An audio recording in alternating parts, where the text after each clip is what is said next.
Today on Conversations Aloud, we're going to be discussing what many people see as sensitive topics.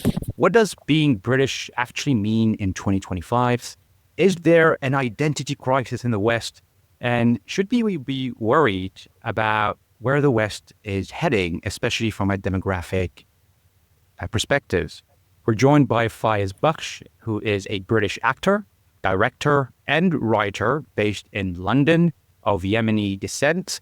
His credits include the BAFTA nominated series The State and Silver Point, and he's been in a number of shorts that have won awards. Fayez, welcome to the show.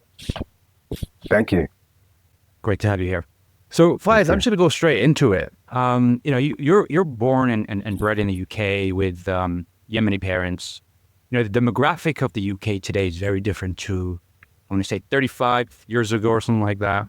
How was it growing up in the UK? And, did you ever feel like you didn't really fully belong to the British culture and the Yemeni culture? You were kind of in between. How was that for you? Yeah, it's definitely changed, especially where I grew up in Reading. There weren't many brown kids, there weren't many minority kids in my primary school. Secondary school was a bit different. But that old school 80s racism, that I get so nostalgic about, it's different now. But, I remember being a kid in a playground, and this might have just happened twice, but it makes you think it happened all the time. It probably didn't happen all the time, but it leaves an impression on you when, like, white people walk past you. Like, they're young white people, but I'm like 5, and they just say, Packy, or whatever. They just say that to you as they walk past. That kind of stuff will imprint upon you. And then you start to realize, oh, okay, I am brown, I'm different. And then that informs your identity growing up. So yeah, there was definitely a clear distinction between the white British people in this country. We're in a white country, and I am not white. But I also could tell the difference between myself and my parents. They came from a different world. They came from Yemen. I don't know what that's like. So, I think a lot of people have that experience when you come from a culture that's different in the house, and then you step outside and it's different still. Yeah, I mean, I'm sure a lot of people feel that, but I feel like before it was more in your face, right? Because today there is a lot of people from different places living in the UK, a lot more than what it was in the 80s. So did you kind of grow up feeling, this is me, this and there's them, and there was kind of this friction? It didn't come out when you were really young. It doesn't manifest as friction. It's just an understanding. Like, you're still figuring out who you are. So it wasn't friction. It was just like, okay, cool. I'm not quite the same as them. And then you just accept it. You don't even really judge it. It's only as adults that we kind of like rally against reality. As kids, we just accept it, which is why, having a hard childhood is so bad for you, because you accept it, and then you grow up with all these bad habits. But I didn't feel the friction. I just accepted that I was different. Yeah, and I guess a lot of people internalize that sometimes as something that's wrong with them. Because, you're otherized for sure. Yeah. So did you? But I want to say. So you're asking me this question, so I'm answering it. That's how this works, right? Yeah, but I don't like it when people make too much of that. It's not a victim narrative. This is just what it is. I think you can make too much of when you feel otherized and you allow it to get into your very being, you can end up doing yourself no favor. 100%, yeah. The issue, I guess, is in those early years, you're still forming your identity and you're forming your whole belief system. And so it's hard to kind of remove that from your belief system, kind of growing up and building that. I guess it takes, many years and growing up to kind of go back to that. And, I don't know whether the right word is forgiveness or kind of just the healing of kind of removing, those were some people that because of their experience, they said those things. And kind of distancing that from other things. So did you ever feel like there was a battle of cultures between, where you're parents were born and where you were born and grew up. Yeah, but in a very basic, obvious way that I think applies to anyone who comes up in a conservative household and a conservative upbringing in a secular world. This could apply to, because I've bonded with Christians over this, with Baha'is over this, with Jews over, like I've bonded with many people over this. If you come up in a household that values religion and being devout and certain kind of codes of conduct, and you grow up in the West, which is actually very liberal, there's going to be a tension, and that is cultural, which is part of the reason why, I question the narratives about, we're losing our British identity. Oh, it's a Christian country. Is it? But yeah, secularism and Christianity are at odds with each other in many ways. So this idea that you can kind of use those terms interchangeably, that we're a liberal, secular country, but we're also a Christian country. What are we talking about? Like, if you really want to walk with Christ and you are truly devout, you certainly don't accord with what is considered liberal and out there. Anyway. No, I think it's a good point, because I do hear that a lot. The whole, this is a Christian country. And to me, there are some Christian kind of values there. Sure. But it's mostly secular. That's what the system really is right now. Maybe, 30, 40, 50 years ago, I don't know how it was. I'm sure Christianity was a bigger thing, but you're seeing kind of Christianity go away in a lot of countries. That's the case. And I think sometimes people use the whole Christianity thing to kind of say, we don't want the other faiths to kind of come, absolutely. That's the one they're comfortable with, so they wear it like a badge. But I don't buy it. A lot of the times I don't buy it. When you meet a true Christian, I still have a soft spot for anyone who truly, truly practices their faith in a devout way. Like, they do the inner work. I don't care what tradition you come from. I have a lot of time for those people. So a true Christian, who am I to say who true is? I'm just saying those who are genuinely seeking a relationship with Christ, and whatever it might be. They stand out. They're not typical of this country. It certainly isn't the flipping football weekend, activists, hooligan, pub bellends who want to set hotels on fire. I don't buy it. I don't buy that you are devout and truly try to walk with Christ. But hey. Yeah, it doesn't match up. It doesn't match up 100%. We're hearing a lot today about what does being British mean in 2025, because to me, I think it's a lot easier for a lot of other countries, because countries that haven't had that much immigration, where, a lot of countries have the same race, the same kind of the history, but in the West, unlike other countries, you can become a British citizen over time.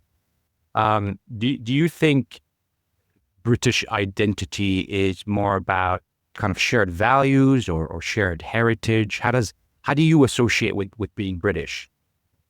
Yeah, that makes sense to me. Shared values, your heritage comes into play, but in the absence of that, values. I mean, it depends. These are such nebulous terms. It depends on the context in which you want to use it.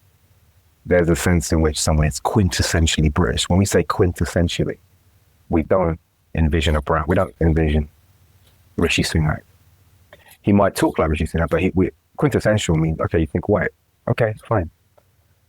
I think a lot is made of this, though. Like, it's like a travesty to so many people. It's like a tragic injustice of our time that it looks like there'll be more brown people in England. Okay, cool, man, get over it. That's how it works. Sorry, I don't know. If there was a petition I could sign to make brown genes and white genes equally dominant, and no one would be hereditary, great. If that would really mean a lot to you, I'd sign it. But these things happen. Melanin isn't so scary. We're all the same. Like, it doesn't make us different, beings.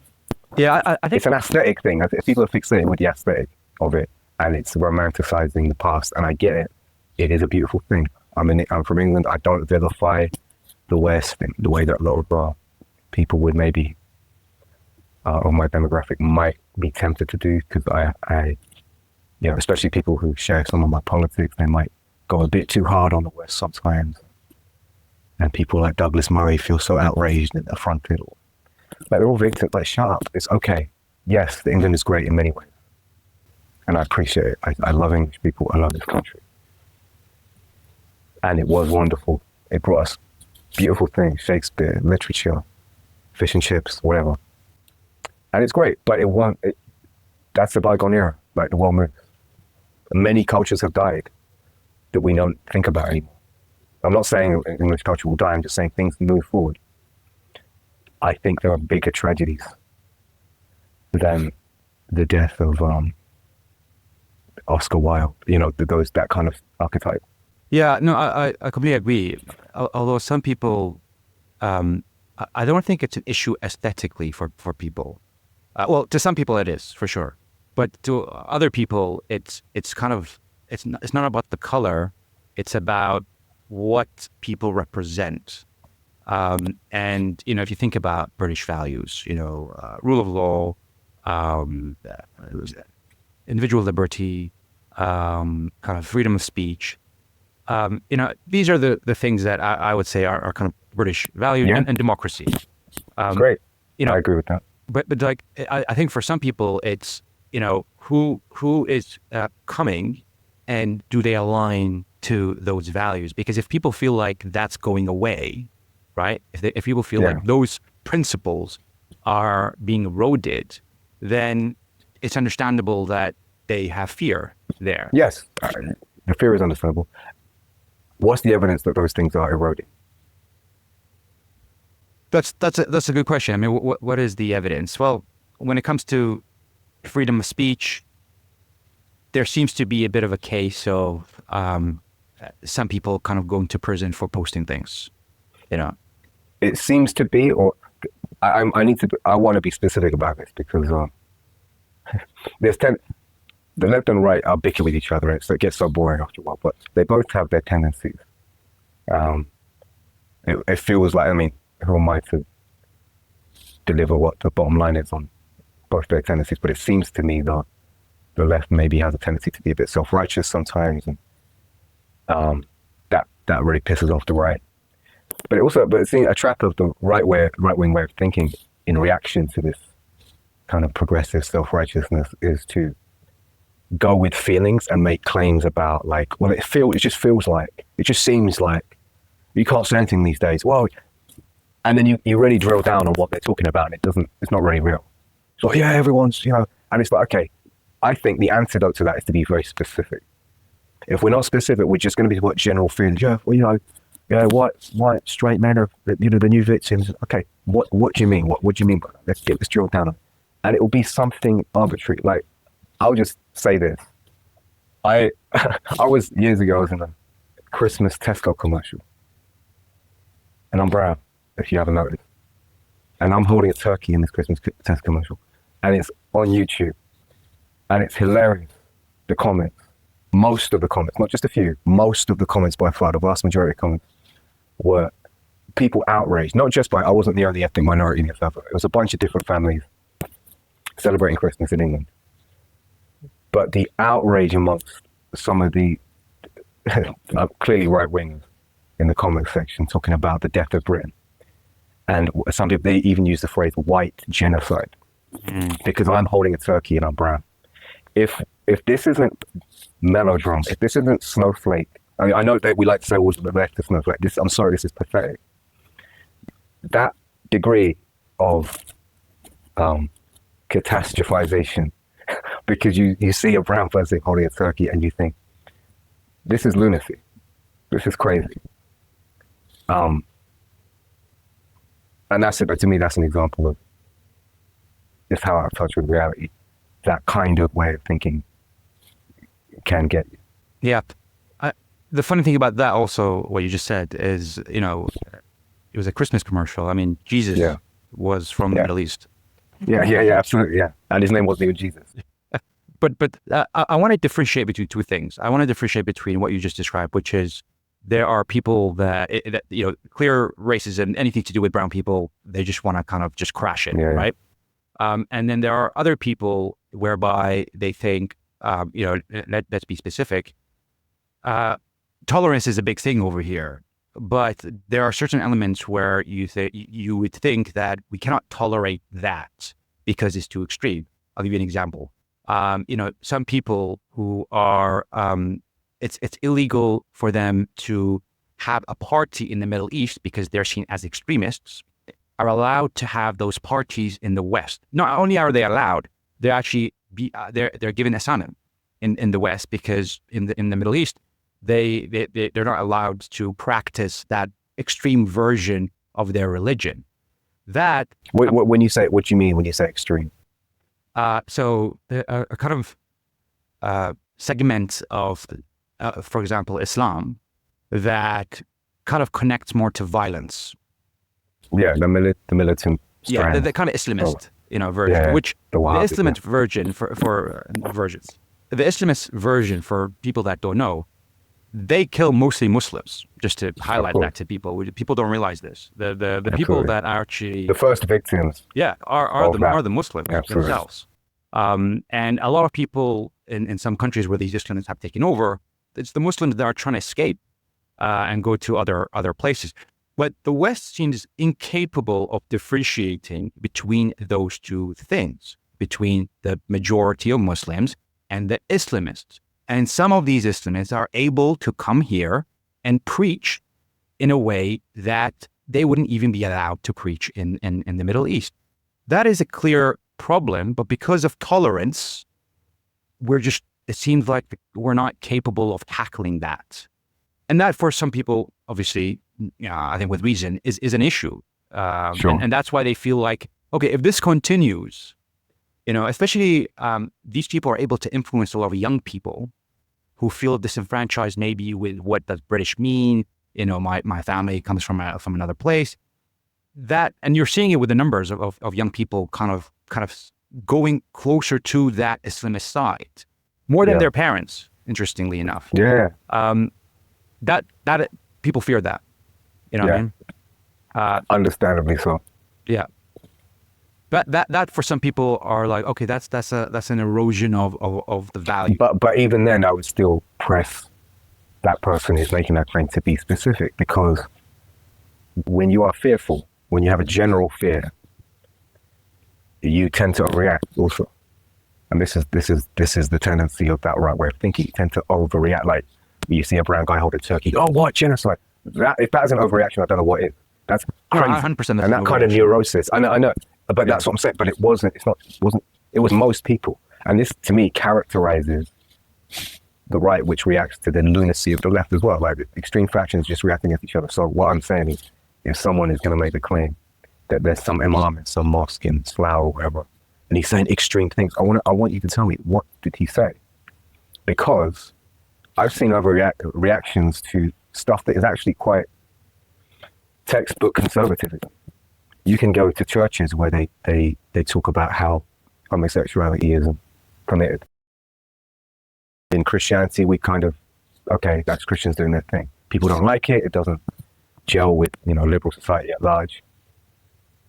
But it's not going to surprise anyone if some conservative churches say that. If an imam says that, suddenly, it's a slippery slope to ISIS. What I'm saying is, let's treat everyone equally. And if we are going to have that kind of outrage to just general conservatism in Islam, have it about everyone. Otherwise, it is bigotry because it's pointed in one direction. If you're going to talk about how it's outrageous that there are certain, certain judicial systems in Islam that are able to practice and govern their communities in religious ways. In England, that should be allowed. Okay, do you have problems with Jews doing that? Because in certain parts of London, they do that. And I think it's a great thing. I think more power to them. Do you have a problem? Like, they have their own ambulance service in like parts of London where it's a very, Hasidic Jews and whatever. No one has a problem. And they don't, and respect to them because they don't cause any fuss either. They keep to themselves.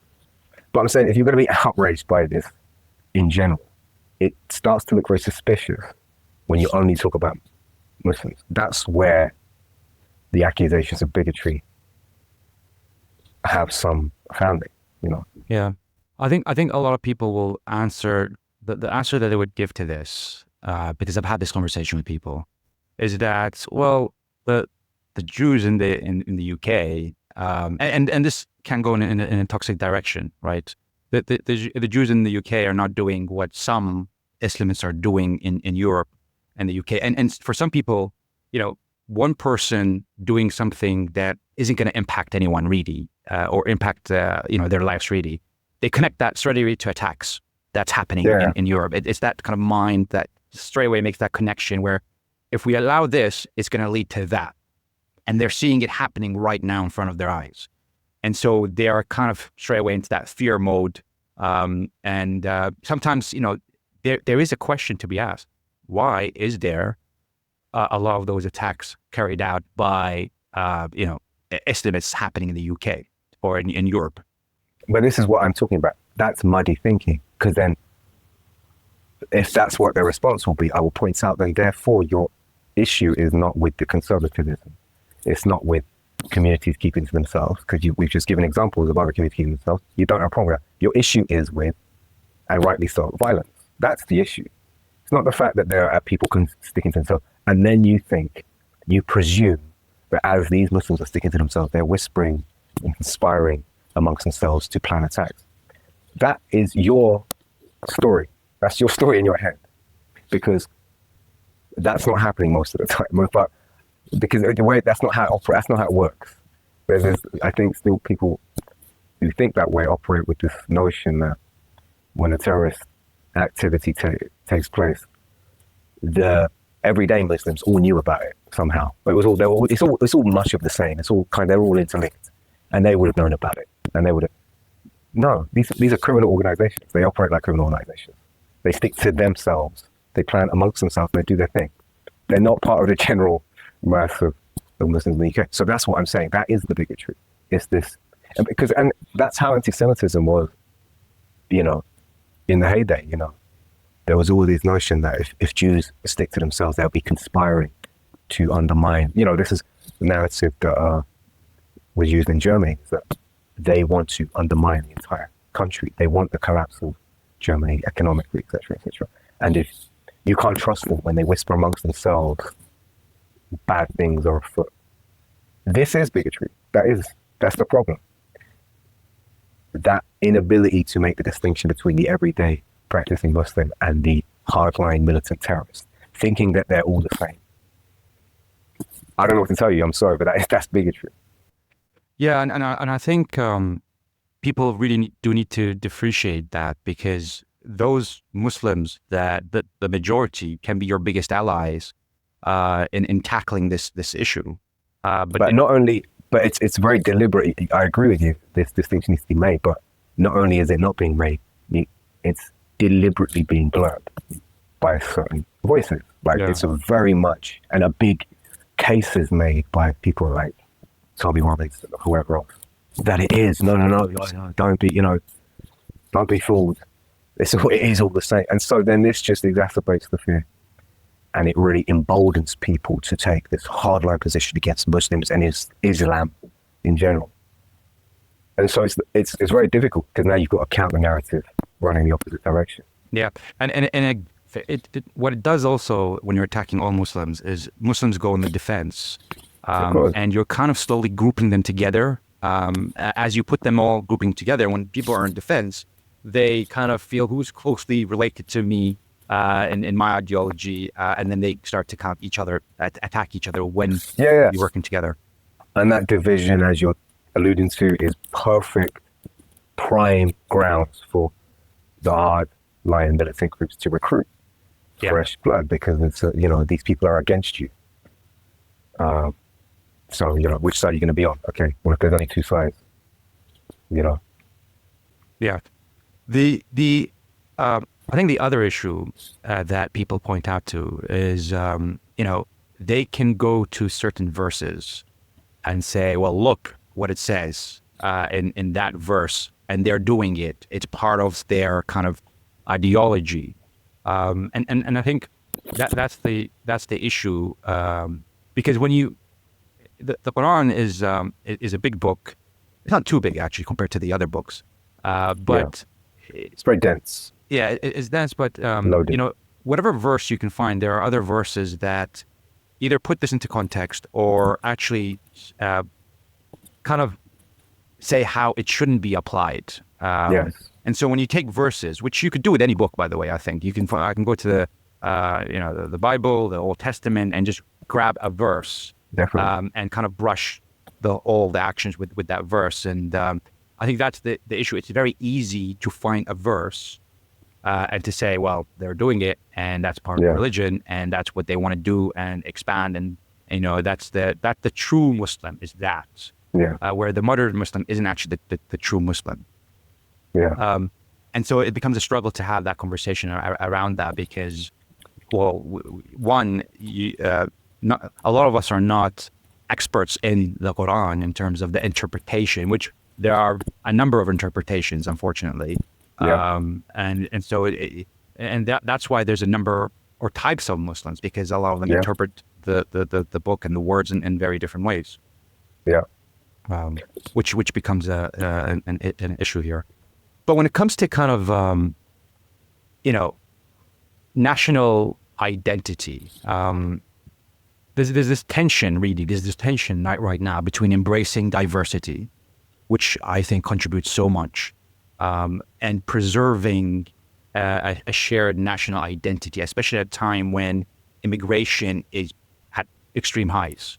We had over 2 years about 1.6 million net immigration. So the speed of people coming in, which I'm pro immigration to a certain level, because I feel like it's great that we can bring talent here to contribute, to give. And by the way, for people who are on visas, they can't receive benefits, and they're here to do a specific thing that is specific to their visas, which a lot of people don't understand that point.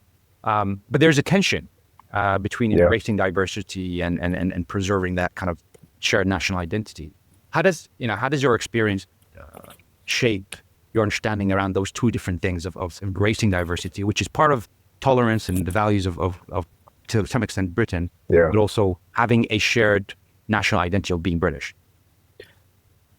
I mean, one of the best things about this country and secularism, and it's a funny thing because if you get too carried away with an idea that immigration is bad, I know that's not what you're saying, but those who maybe are anti-immigration policy and they want to keep Britain pure, they'll end up contradicting themselves, because in singing the praises of England, among some of the greatest things about a secular society is the plurality of people and cultures and how open doors they are.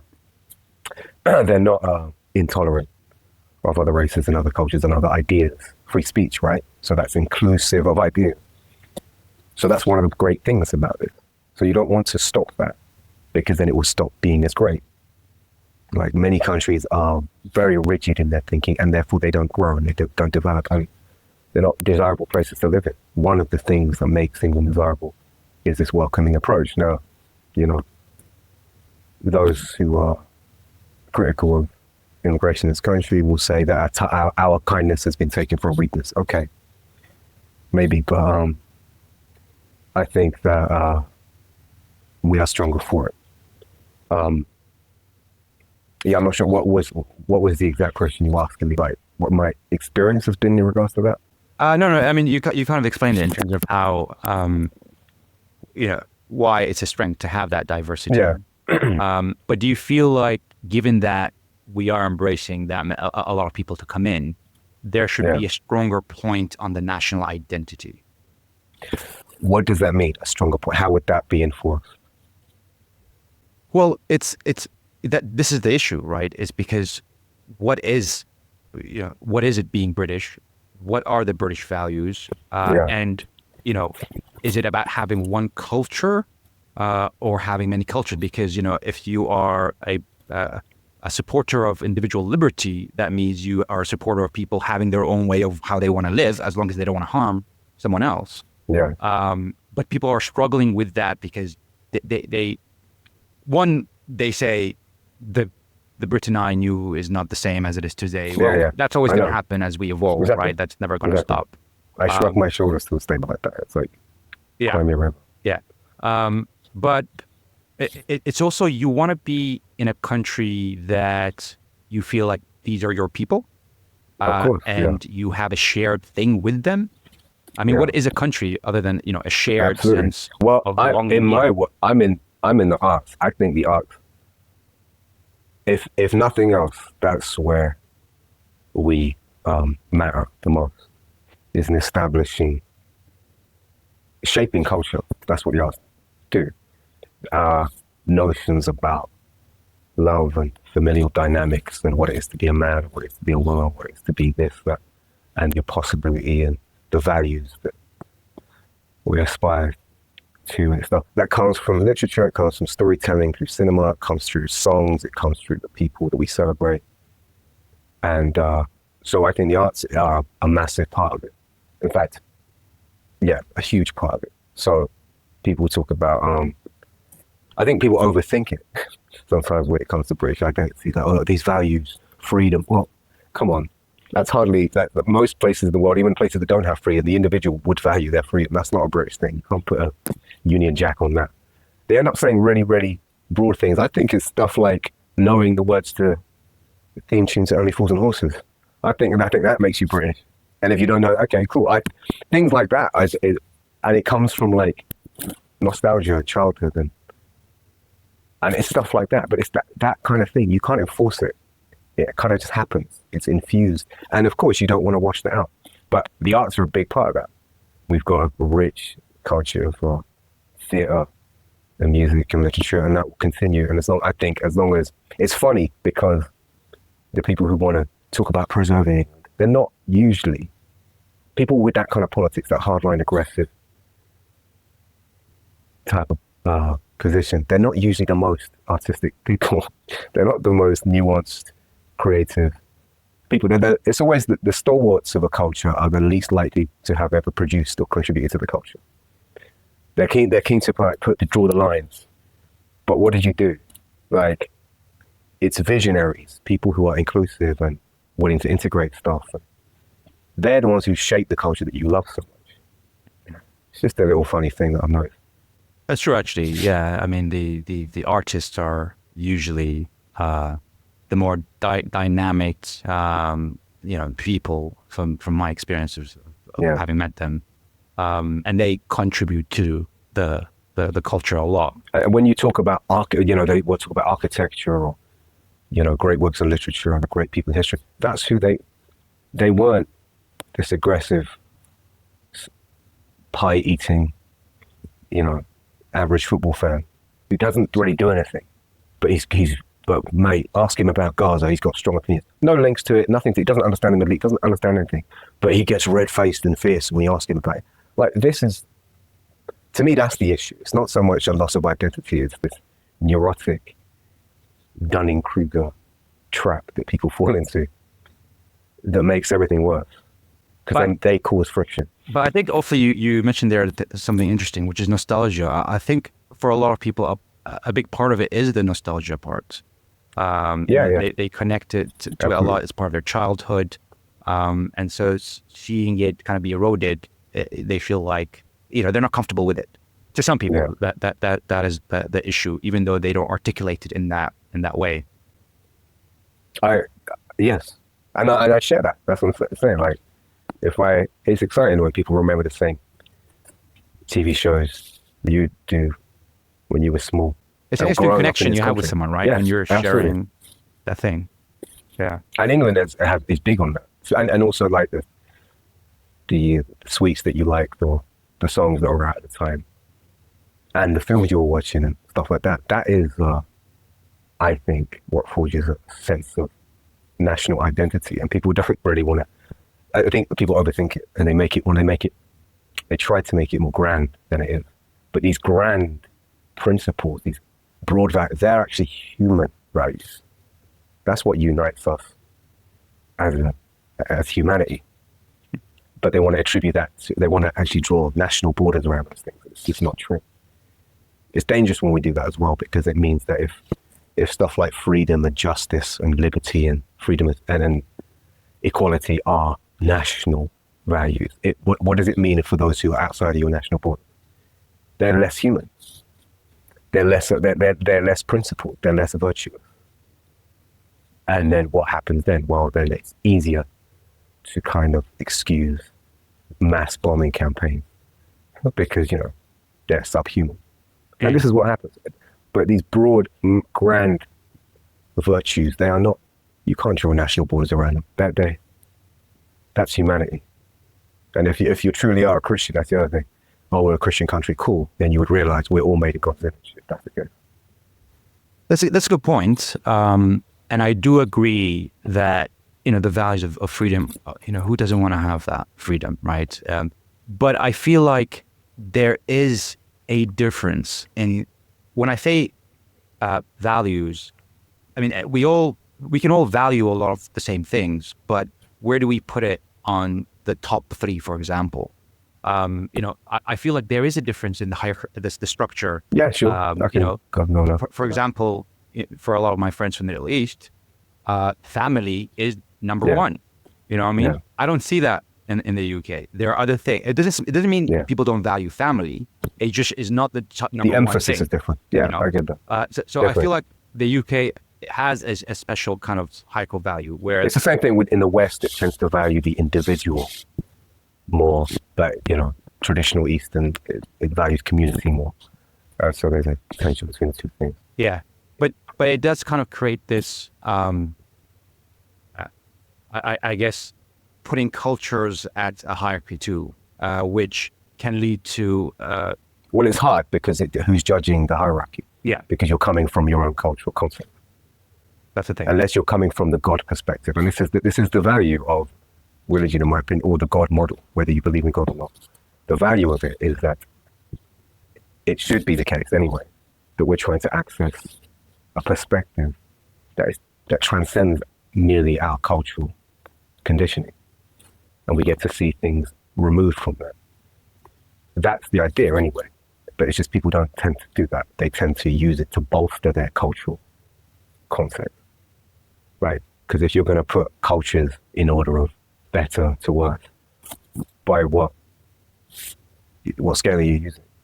It's your own standard. It's your own way of your country's kind of connection. But that's not to say that I don't think some cultures are worse than others, because I think it can be, because you could have in my opinion, if we could agree on what virtues are,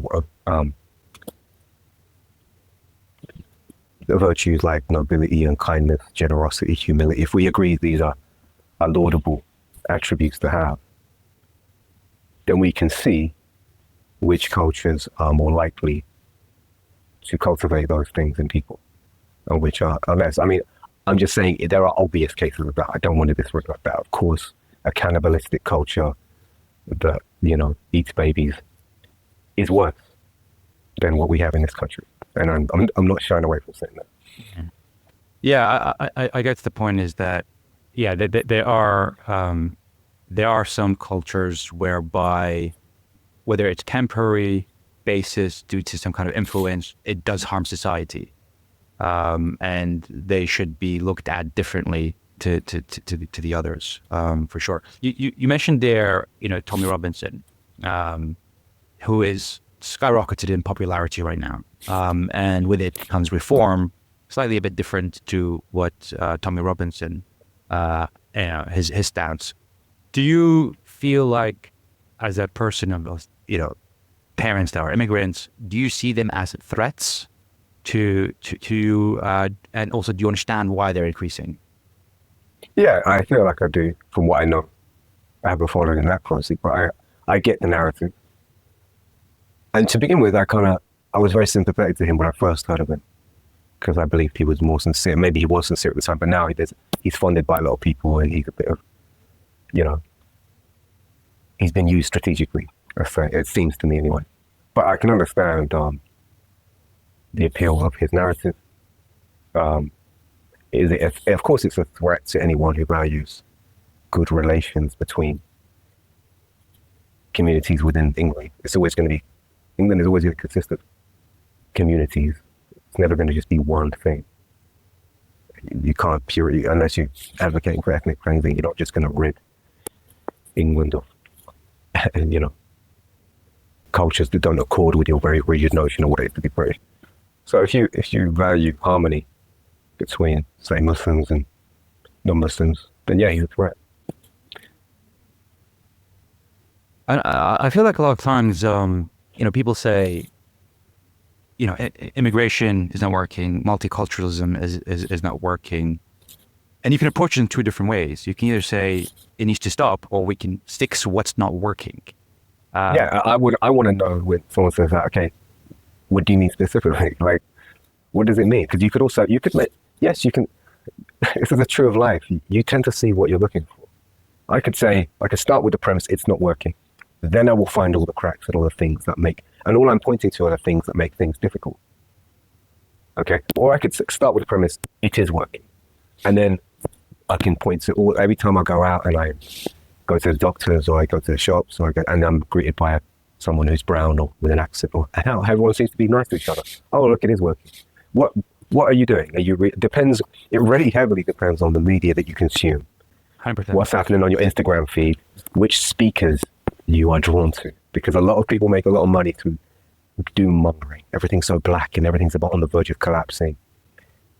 Yeah. Like there's sort of even like very intellectual people who really consistently make the case that everything's about to just go terribly, and you better. Civil war is imminent. Yeah.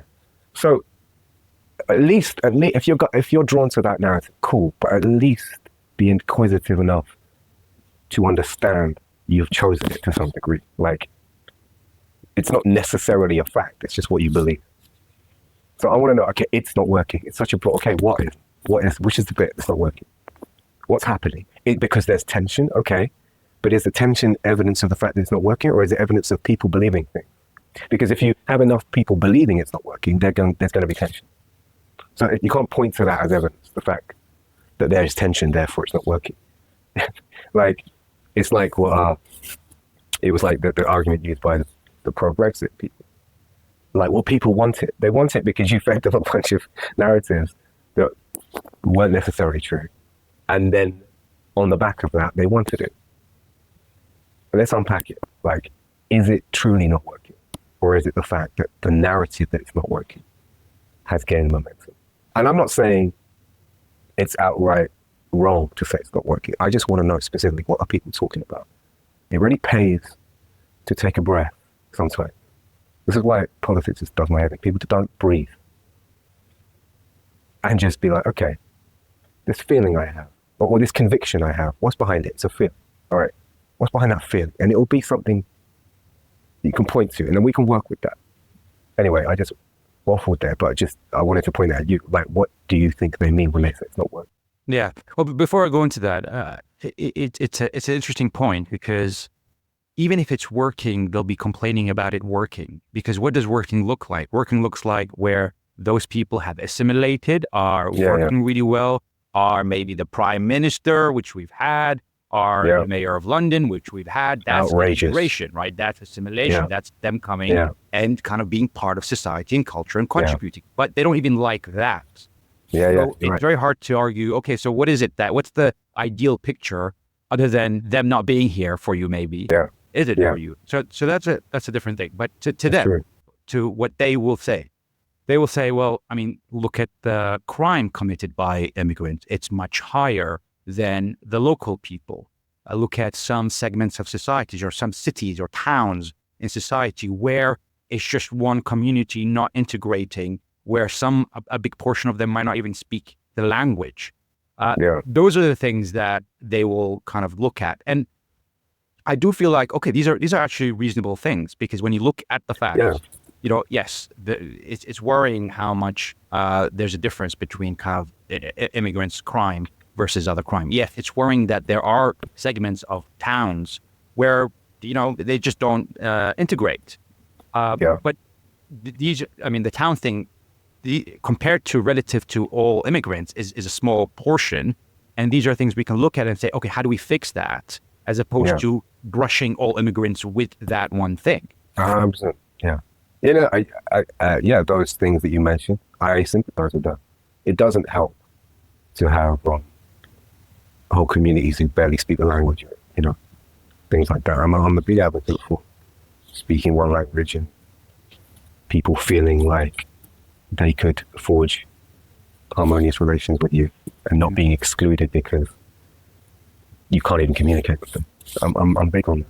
Yeah, the problem is you'll see GB News saying Britain has fallen. You know? Yeah. Of course. And that's the issue. Yeah.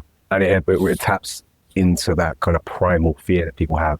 And all people need to feel in order to adopt a hard line politically is they need to feel like their feelings, their emotional state is somehow validated by something or someone with power. You know, there could be a general sense of unease about Muslims, or it could just be because you just think you're better than them. Or you know, if you see a happy brown family and you come from a broken white family, that could foster resentment. I'm making something up, but what I'm saying is that kind of headline, it gives you now righteousness behind your feeling, which actually wasn't ever based in any kind of righteous reason. It was actually entirely personal. It was entirely personal to you. Yeah, and it goes back to your point, which is, you know, you have a feeling and you're going to see something to validate that feeling, and you're going to go seek that specific thing, and it's going to you're going to have a distorted reality at the end of the day, because you're seeing there are news segments that just show you one part of what's happening in society and not show you the rest of it. So you have a warped view of what's actually happening. Do you feel that the real issue is it's more economics than social fabric? Yes. Because 100%. At the same time, what's happening today in societies, inequality is increasing massively. More people are struggling. And they see at the same time immigration is increasing. Yeah. And they're trying, okay, whose fault is this, that this is happening? Because, you know, 30 years ago it was better.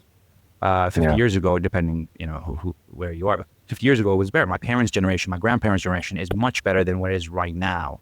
Yeah. Do you see that? That is it. And that's an example of specificity. The culture war thing is very convenient because, number one, it's very easy to understand. Economics, not so much. But the idea that, it's a culture war, then it's very like Lord of the Rings or Harry Potter. It's like the dark culture trying to take over our light culture. And I'm on the right side. And then you get to feel like a righteous crusader. And it's very simple, and it's also very convenient because as soon as you get into politics, economic, then there's some culpability on the part of people in power, people who are more privileged, and there's some kind of sense of responsibility that needs to be taken. But if it's just culture, then there's no responsibility. It's just they're wrong. They're just wrongins. Those lot over there, they're just wrong. And that's a really simple narrative. Yeah. They're just bad and wrong. And then you get to say, oh no, but I'm not racist. It's ideology. Okay, yeah, cool. Yes, so absolutely, yeah. The reason why I think the culture war stuff is propagated so much is because it is a convenient way to detract from what you're talking about, which is the economic stuff, which I think is the true cause of these tensions. Of course, the class divide has always been an issue, and the haves and the have-nots. Of course, and that is weaponized when you get working class white people being directed to channel their outrage, not at the ones who are far more privileged, their overlords, but actually to channel it at the ones coming by boat, who also don't have much. In fact, they have less. It's crazy. Yeah, it is crazy. And I guess people have to, or try to remember that, you know, the government went bankrupt trying to bail the banks in 28, 29. And for the past 15 years, they've been cutting and chopping education, police, everything. And that's why we see, a big part of why we see crime going up is because police don't even have that resources anymore. Education is demolished. You know, it's all these different things that have been cut. And that is so much more difficult to get your head around than cultural. But exactly that, and what you're talking about is the real. Yeah. With just to turn into kind of let's say positives. What would you like the the next generation of Britons born to immigrants to feel about their maybe identity, let's say, or kind of the connection to the country? I mean, it's a good question. I feel like this. I like being, not like, well, maybe I do like it. I like being cynical on a micro level, but optimistic on a macro level. Because I am. What do you mean by that? All these rifts, I mean, that these rifts and these tensions, they're annoying and that can make you grumpy if you talk about it too much, and it can make you, you can get drawn in via your newsfeed into all these different tensions. But on a larger scale, I think it's good. It's good that we're hashing this out. It's good that we're having these conversations, because I think there's a quote,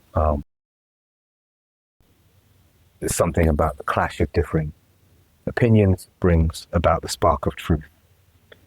And so yes, as long as no blood is shed, and sometimes that happens, that's not good. But this difference of opinion, and with the fact that we're having these difficulties, will result in positivity, because, in my opinion, we'll emerge with a different idea about what it is, even the value of thinking nationalistically. Because nationalism is not the flipping reason we're born. Like, people lose track of what we are.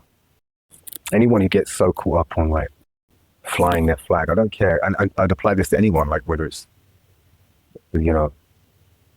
Palestinian flag, British flag, Israeli flag, whatever.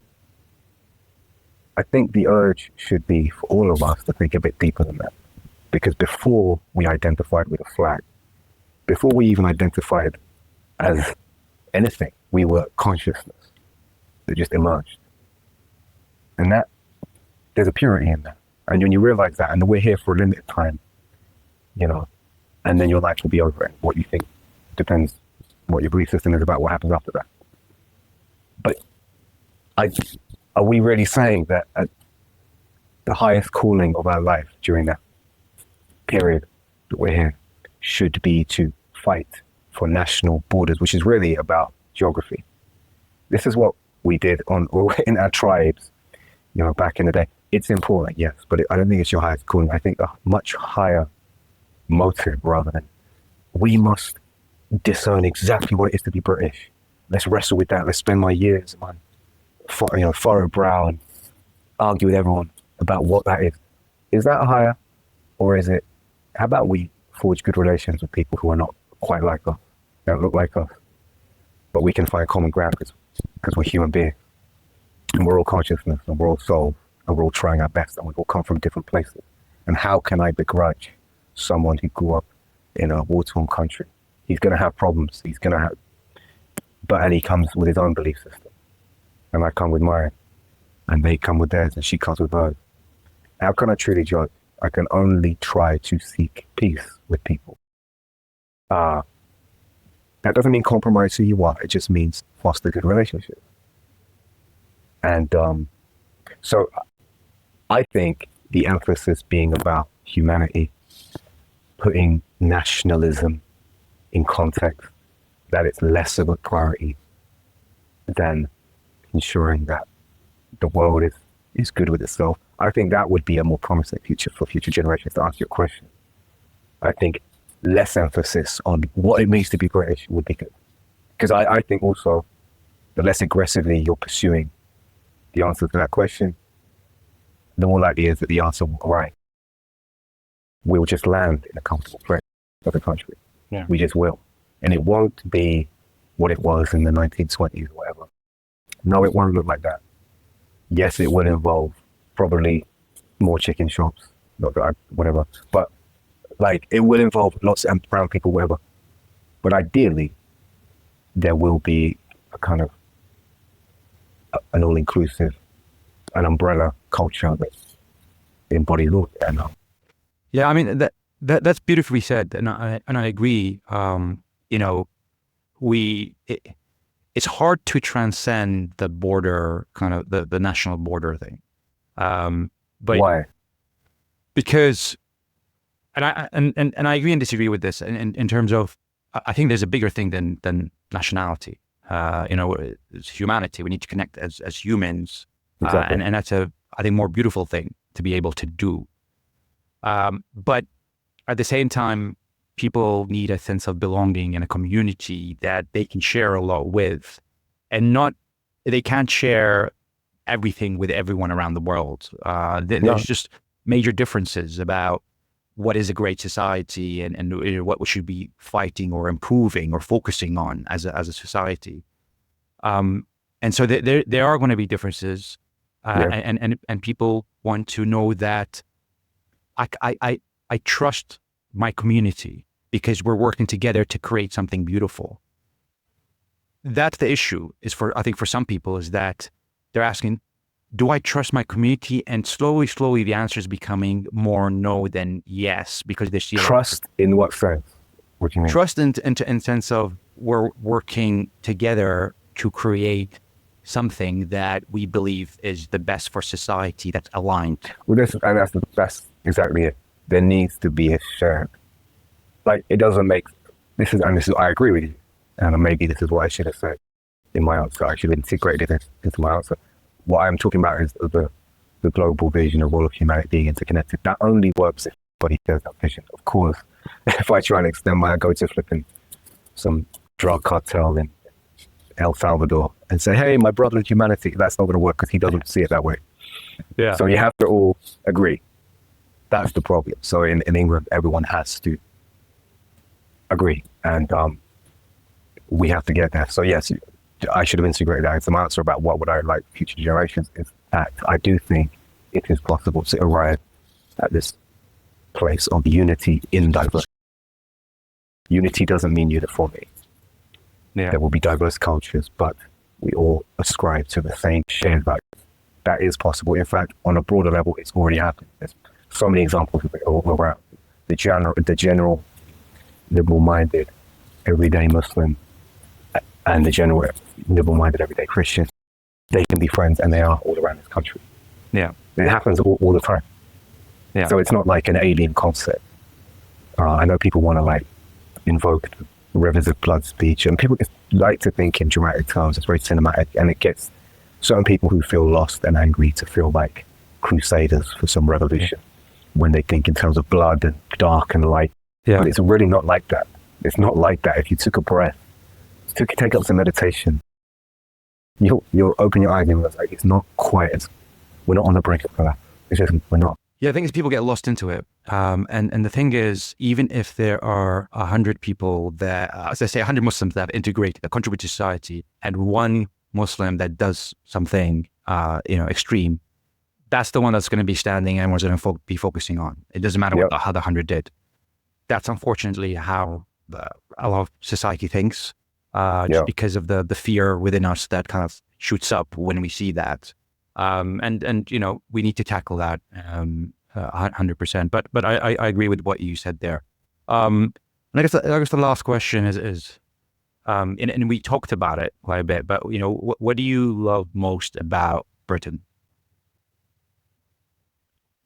The fact that Sharia law is coming and we're going to take over. No, sorry. Oh shit! I let the truth out. No. Tomorrow, GB News, Britain has. Yeah, exactly. He said the quiet bit out loud. No, it's that. It's the plurality of cultures and the freedom and the fact that I'm privileged. I'm able to actually push. Like, I'm in the arts. There's so many parts of the world this would even be the career choice. I'm an actor. Like, I can pursue, I can pursue something like that as a professional. I don't think if I grew up in Yemen, I wouldn't be doing what I'm doing. That's a beautiful thing. But this is also a feature of growing up in a part of the world that has most of the wealth. The West does. So it's not even just, then you can look into how the West acquired its wealth. And then you start realizing, okay, humans have been shit to each other. It's not that's just what happens. And I happen to be benefiting from it right now. And we all do if we live in the West. But so it's great. But to just circle back to your closing question, that's what I enjoy is the fact that England is a place that celebrates culture and art and plurality of voice.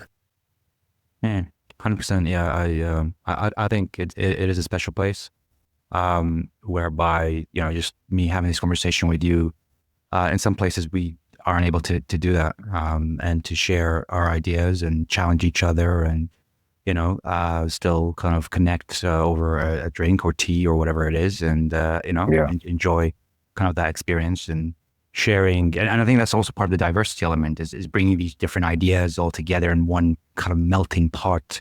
And that's but that's the melting pot is what people are scared of. But yeah, I can see why it can be scary. I understand that point, but it's also a beautiful thing, and I hope slowly people are able to kind of connect to that.